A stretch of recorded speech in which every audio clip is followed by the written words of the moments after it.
Resilience researchers have discovered that we don't have to take on problems directly. They ask the question, what resources do we have around us, and how can we convert those resources into solutions for our problems? The discovery of energy conversion was a game changer. We're no longer restricted to moving something by using force. We can convert one type of energy, in this case, thermal energy, to mechanical energy to move the pinwheel. In the same way, resilience researchers have discovered that we don't have to take on problems directly. They ask the question, what resources do we have around us, and how can we convert those resources into solutions for our problems? For example, let's look at treatments for chronic illnesses. I've been investigating treatment programs for various chronic conditions, and this is an example of a story out here. A person has been having migraines and pain all over their body for over 10 years, but all of the standard medical tests and imaging are normal.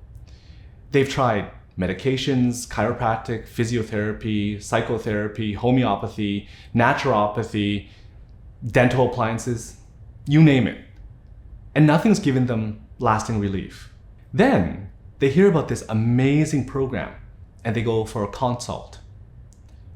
It costs $50,000 and they have to attend several hours a day, several days a week for several months. At first they think, I can't do this. I have a disabled child to take care of and I'm very busy at work. Also, it's very expensive. But their spouse or their parent says to them, you need to do this for you. The marketing says it's 99% effective, so you should definitely do it. We have the money and I can take care of the child for the next few months. So the person decides to do it. During the program, the person has nothing else to do but take care of themselves. They rest and relax. They meet other people who are going through the same thing as they are. They begin talking about things that are not related to their work or to their disabled child, and they begin to laugh more. At the end of those few months, they feel so much better. The program has changed their life. The types of therapies offered by these programs will vary. They may use injections or infusions, laser, sounds, meditation, hot springs, and so on. But all of them have helped some people. So given all of this information that I've gathered, there are two possible conclusions that I can make. Option number one, I can conclude that all of these therapies are equally effective in treating the chronic conditions. But this conclusion is not backed up by legitimate research. Option number two, I can conclude that all of these programs share something in common, and that thing or things is what helps people. And they do share things in common. These programs generally have high costs in terms of money and time. They include elements of rest and relaxation. And they offer a community of people who can understand and support each other. All of these things are supported by high-quality research. What these programs have effectively done is get a person to take their resources of time, energy, money, and social supports, focused all of those on themselves, and converted them into a safe and calm space for their body to heal. I don't know if the specific therapies actually do anything for them, even though that's what the programs are claiming. But just having a safe and calm environment can sometimes be enough to heal. Unfortunately, many people believe that the reason these programs work is because of the therapies. I think the issue is, at least in North America, that we tend to see problems as islands, and we look for solutions only on those islands. For instance, in healthcare, patients and practitioners think that specific therapies are the only way to heal health conditions.